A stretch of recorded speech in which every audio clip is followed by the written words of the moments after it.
이렇게 되어 있을 때 제 파랑을 구하라. 8번째 항이 뭐냐라고 문제가 나왔어요. 그랬을 때 여러분들이 나 등차 수열을 배웠는데 이거 등차 수열 공식이 안 통하는 거 아닙니까? 맞아. 등차 수열 공식이 안 통해. 왜냐하면 여기서 여기 뺐을 때 마이너스 5인데 여기서 여기를 빼면 플러스 11이 되니까 안 맞아. 네. 근데 여기서 이제 센스 발휘를 좀 해야 되는데 부호를 모두 다 플러스로 만들고 나서 생각해봐. 1, 4, 7, 10 이렇게 만들고 나서 생각하니까 여기서 여기 빼면 3이고 여기서 여기 빼도 3이 되지. 네. 여기서 여기 빼도 3이고 공차 T가 3이라는 걸 알 수 있어. 네. 공차 T가 3이라는 거. 그리고 첫째 항이 1이라는 걸 알 수 있잖아.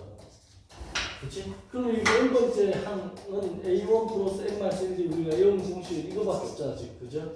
그럼 여기다가 넣어주면 A1이 3이고 N-1, D가 3이잖아요. 그치? 그러면 3N 1이 돼.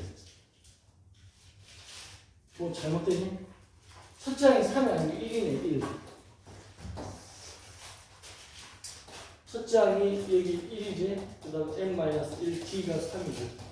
그래서 3N 마이너스 2가 돼. 맞지?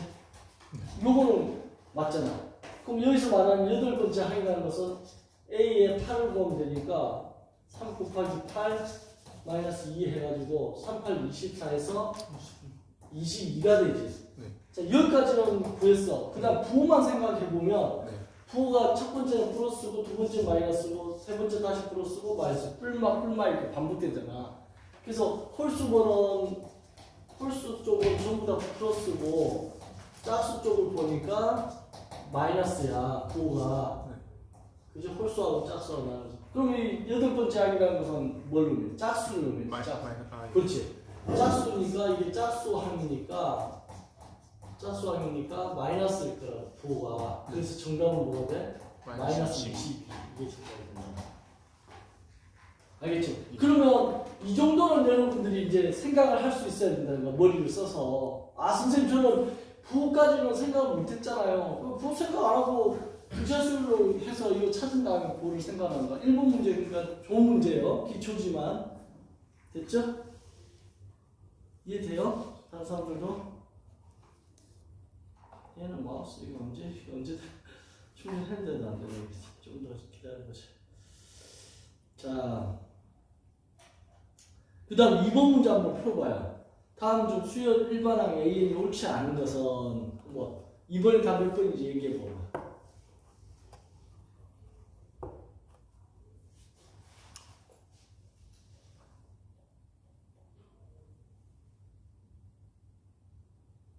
이번에 답 몇 번이니까 옳지 않은 것은 1번 문제가 힌트가 될 수 있어. 저 용어가 헷갈려서 일반항이 n번째 항을 일반항이라고 해. AN을.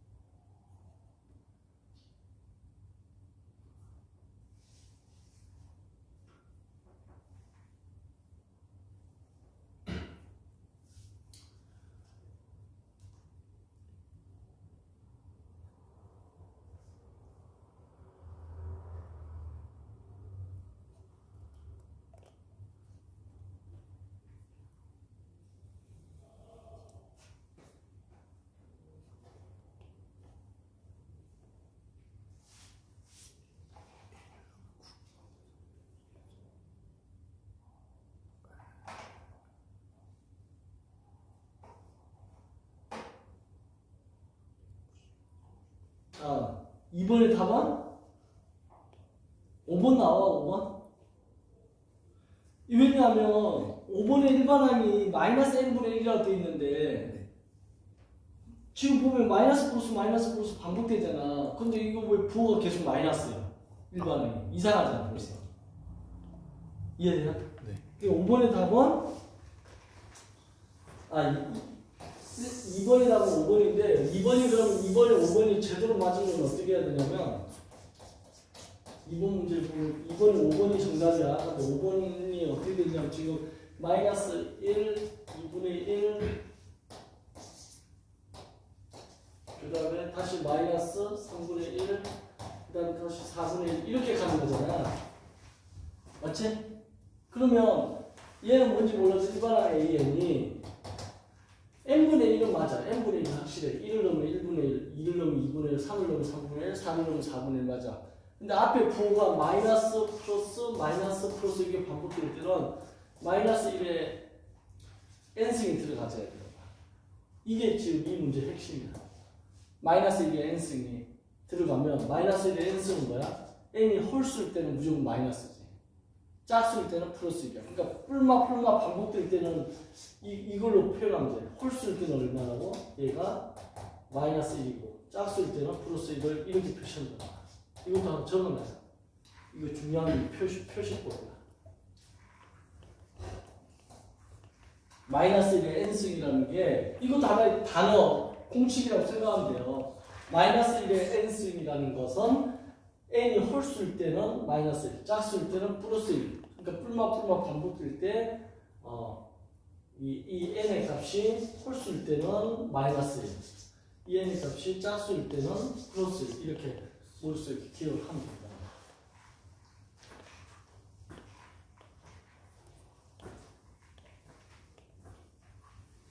됐어요? 그래서 5번이 옳지 않은 거예요. 정답이 5번이라는 거. 2번의 답이.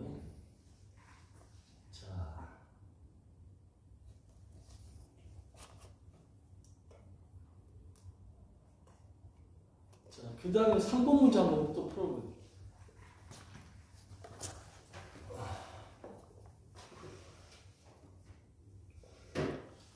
문제도 많이 나오는 문제인데 좀 어렵긴 하지. 그러니까 등차수를 배웠는데 3번 문제 같은 거 어떻게 풀니까 할 수 있는데 할 수 있다 이거. 3번 문제 보면 9, 그 다음에 99, 999 이렇게 쭉 가요. 그랬을 때 일반항 AN을 표시를 한다는 거야. 어떻게 하냐면 알파 곱하기 10의 n승 마이너스 베타 이렇게 표시한다는 거야. 그러면 알파 베타를 찾아가지고 두 개를 더하는 값이 어떻게 되느냐, 이 알파 베타 찾아가지고 알파 더하기 베타의 값은 어떻게 되느냐 이렇게 문제가 지금 물어보고 있는 거야. 그치? 그러면 이거를 생각을 어떻게 해? 9는 미국식 사고를 한번 해봐. 9라는 것은 10 빼기 1이지. 10 빼기 1. 미국 사람들 계산할 때 이렇게 한다더라고. 10,000원을 내고 1,000원짜리 물건을 사면 우리는 암산해서 9,000원 바로 주는데 미국 사람들 머릿속에 네가 10,000원 줬지? 내가 물건 1,000원 줬잖아. 그다음 또 1,000원 주면 2,000원, 또 1,000원 주면 3,000원 이런 식으로. 그래서 거래를 하는 거니까 이게 서로 주고받은 게 똑같으면 손실이 안 나잖아. 그래서 똑같이 이렇게 주고받는다고. 메꾸는 작업을 하는 거죠. 그래서 9라는 건 10 빼기 1이야. 그럼 99는 100 빼기 1이지. 100 빼기 1. 999는 1000 빼기 1이지. 이 생각을 하는 거야. 근데 여기서 이제 규칙을 찾으려고 하니까 얘는 그냥 10 빼기 1 그대로인데 얘는 10의 제곱 빼기 1로 이렇게 쓸 수 있어야 된다. 100 빼기 1은 10의 제곱 빼기 1. 1000 빼기 1은 10의 세제곱 빼기 1. 이렇게. 그럼 이렇게 쭉 가면 n번째 하면 뭐가 될까? 이게 세 번째 하기가 3, 두 번째 하기가 2, 그러면 n번째 하면 10에 n승 빼기 1 이렇게 쓸 수 있겠지. 그죠? 그럼 여기서 보니까 이게 10의 n승 빼기 1인가 10의 n승 빼기 1 이렇게 된 거야. 그럼 여기서 알파가 얼마나? 1, 베타가 1. 맞죠? 1 더하기 1 이렇게 해서 2가 정답이 된다. 알파 더하기 베타가. 이해돼요? 이 문제? 이해돼? 그러니까 등차 수열하고 상관이 없어. 이건 일반적인 수열의 어떤 규칙성을 지금 보자는 거야. 그래서 99 했을 때 이렇게 찾아낼 수 있구나. 참 이게 찾았을 때 머리 좋지. 와, 머리 좋다. 이렇게 생각되겠죠.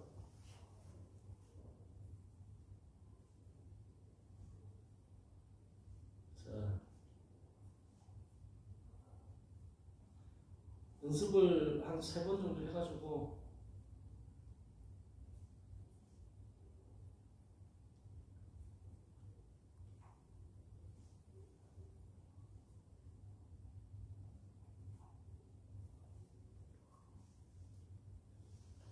자, 그 다음에 이제 4번부터가 이제 등차수 폼픽처 나오는데 4번 문제가 좀 어려울 것 같은데 한번 풀어봐야 돼.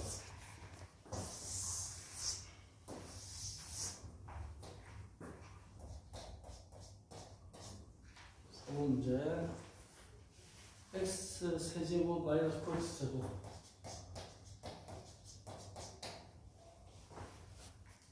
kx 여기 있군요. 이거의 세 실근이 등차수를 이룬다. 이거 세 실근이 등차수를 이룬다는 거야. 세 실근이 만약 알파, 베타, 감마라고 한다면 얘네들이 지금 등차수를 이룬다는 거야. 그럴 때 질문이 뭘 구한다? K의 값을 구하라 이렇게 돼. 근데 여기서 K 값을 구하려고 하는데 그지? 여기를 등차수를 이룬다 할 때 알파, 베타, 감마 해가지고 식을 갖다가 미지수를 3개를 두고 식을 구하는 것보다 등차수를 이룬다 하면 얘를 알파, 베타, 감마로 두는 것보다 이게 더 낫다는 거야. 가운데를 A라고 하고 얘는 A 더하기 D라고 하고 얘는 A 마이너스 D라고 하는 거야. 이게 이 문제 핵심입니다. 이거 불붙이고 미지수를 알파, 베타, 감마 하면 3개를 동원한 거지만 이런 미지수 2개만 동원한 거지. A하고 D. 미지수를 적게 만들수록 식을 조금만 해도 되니까 훨씬 더 편해지는 거야. 그럼 여기서 A를 바로 구할 수 있어. 어떻게 하면 세근의 합을 구하면 이게 플러스 D 마이너스 D 없어지고 3A가 나오지. 그지? 그럼 세 개의 합은 어떻게 구해? 근과 개수의 관계를 외워야 되는 거야. 근과 개수의 관계, 근과 개수가 또 우리가 월요 특강에서 근과 개수 했었지. 이번 주 월요일 날은 뭐 했었어? 방정식한다고? 월요일에 뭐 했어? 근과 개수 월요 특강으로. 방정식 아니야? 근에 분리했었나 혹시? 네, 2차 방정식 뭐 그런 거. 그렇지. 했습니다. 자, 그러니까 근과 개수 월요 특강 지난주까지 선생님하고 했었잖아. 이거 외우고 있어야 돼. ax 세제곱 bx 제곱 플러스 cx 플러스 d = 0 했을 때 세근의 합 알파 플러스 베타 플러스 감마는 뭐야? 마이너스 a분의 b. 두 개씩 곱하면 알파 베타, 베타 감마, 감마 알파는 얼마야? a분의 c. 알파 베타 감마는 얼마야? 마이너스 a분의 t. 이거 세 개를 외워야 돼. 마이너스 a분의 b, a분의 c, 마이너스 a분의 b. 조금 암기하고 있어요. 이거.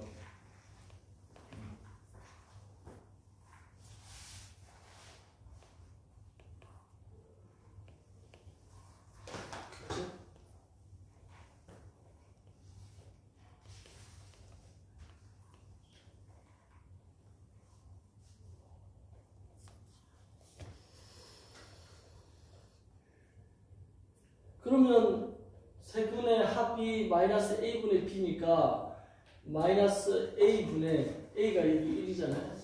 b가 마이너스 9니까 여기다 넣어주면 이게 9가 나와. 그럼 여기서 a를 구할 수 있죠. a는 3하고 약분되니까 3, 3을 구해요. a가 3이라는 걸 찾을 수 있다는 거야. 그지? 그 다음에 또 나올 수 있는 게 a가 하면 이게 세근의 곱을 구할 수 있지. 세근의 곱을 구하면 어떻게 돼? a-t, a 플러스 t를 구할 수 있는데 방금 a가 3이라는 걸 찾았으니까 3 곱하기 3-t, 3 플러스 t 이렇게 쓸 수 있어. 근데 세근의 곱이 어떻게 되냐면 마이너스 a분의 d야. 마이너스 a분의 a가 아니고 t가 얼마야? 마이너스 6 되지. 그래서 이게 6인 거야. 그지? 그럼 이거 약분되니까 2가 되고 그럼 이게 정리하면 3, 3은 9 마이너스 t 제곱이 되는데 이게 2가 되니까 t 제곱은 넘어가고 얘가 넘어가니까 7 t는 루트 7 이렇게 나와. 계산 맞나 또? 계산 이상하나? t 제곱을 t제곱이 7이라는 거를 써먹을 것 같으니까 굳이 t까지 안 구해도 되는데 이 t가 원래 플러스 마이너스 t 이렇게 나왔는데 이것까지 필요 없다는 거. 그래서 이거 안 구해도 돼. 지금 왜 그러냐면 알게 될 거야. 뭘 구하는 거냐면 k 구하는 거구나. 그럼 k는 어떻게 하냐면 두 개끼리의 곱이라는 거야. 두 개끼리 곱. 그럼 어떻게 돼요? 오 좋네.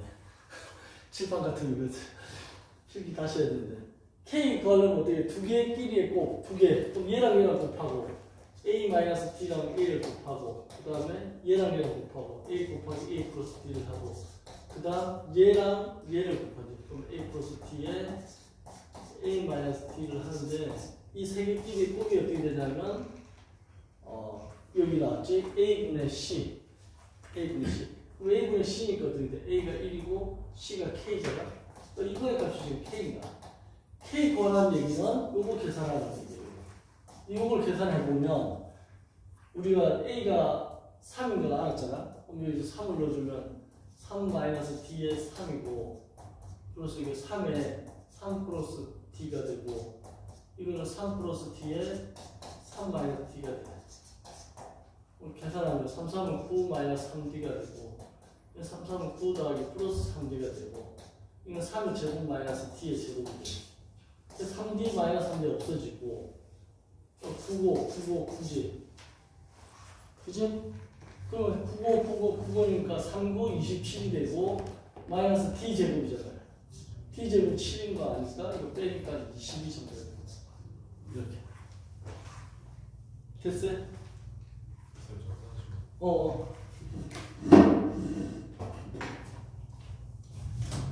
됐죠?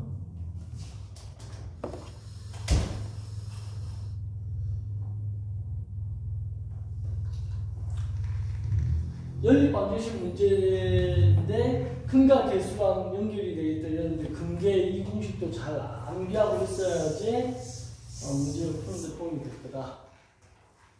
됐지? 자, 5번 한번 풀어봐요.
오 번 문제도 완전 연립방정식 문제지.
자, 5번 문제 답이 나왔나요? 이게 보면 이게 등차 수위라고 알려주고 있죠. 그럼 등차 수위라고 알려져 있으면 등차 수위라고 말을 보는 순간 공식을 적어놓고 보는 거야. A는 A1 플러스 N-1D 이렇게 적고 시작을 하는 거야. A는 A1 플러스 N-1D. 그래서 여기다 2를 잡아놓으면 A1 더하기 T가 되고 5를 잡아놓으면 A5 플러스 4D가 되는 거지. 이게 26이다라고 될 수 있어. 그럼 이거 두 개 하면 2A1 플러스 5D가 26이 되는 거야. 이렇게 식이 하나 나왔고, 그 다음에 A7은 A1 더하기 6D, 그 다음에 A1 더하기 11을 넣으면 10D 이렇게 되겠지. 그게 70이야. 두 개 하면 2A1은 플러스 16D 이게 70 이렇게 되겠지. 됐지? 그러면 얘랑 연립방정식을 푸는데 우리가 뭐 하고 싶어? 빼고 싶지. 소분법 하고 싶다. 그러면 얘를 빼면 되는 거야. 이렇게. 아, 위에서 아래 빼도 되지만 밑에서 위 빼도 되잖아. 왜? 마이너스 안 만들려고 그랬어. 근데 2A 없어지고 16에서 D를 빼니까 11D가 나오고 이렇게 빼니까 얼마가 돼? 44가 나와. 70에서 26 빼면 44. 그래서 D가 4라는 걸 알 수 있지. D가 4인 걸 아니까 이제 D 4를 여기다 넣어주면 되지. 뭐 편한 데다 넣어주면 돼. 어디다 넣을까? 여기다 넣어. D 4를 이 식에 넣어줘. 그러면 2A1 더하기 4, 5, 20원 26 되고 2A1은 이게 넘어가니까 6. 그럼 A1이 3이라는 것도 그랬어. A1 3인 것까지 그랬어. 그럼 이거 두 개 다 구했으니까 이제 이게 계산하면 되지. A8은 A1 더하기 7D, A15는 A1 더하기 14D 이렇게 나오잖아. 그럼 이게 2A1 더하기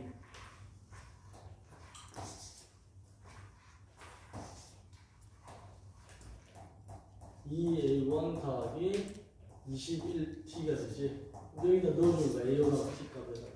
A1이 3이니까 2, 3은 6이 되고 T에다가 4를 넣으니까 4, 2, 8, 4, 4, 84가 되지. 그래서 84와 6 더하기가 90이 나와. 정답은 90. 할 수 있겠어요? 어느 부분이 안 돼?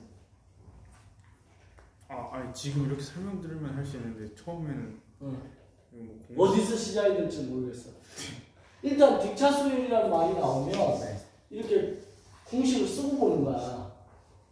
이렇게 등차수열 말하면 어떻게 한다고? 공식 써. 그 다음 쓴 다음에 어떻게 해? 요거 A2, A5, A7, A11을 갖다가 다 숫자를 넣는 거야 여기다가. 그럼 넣으면 이 두 개가 나온다고 식이. 이거 두 개 연립방정식 풀면 되는 거지.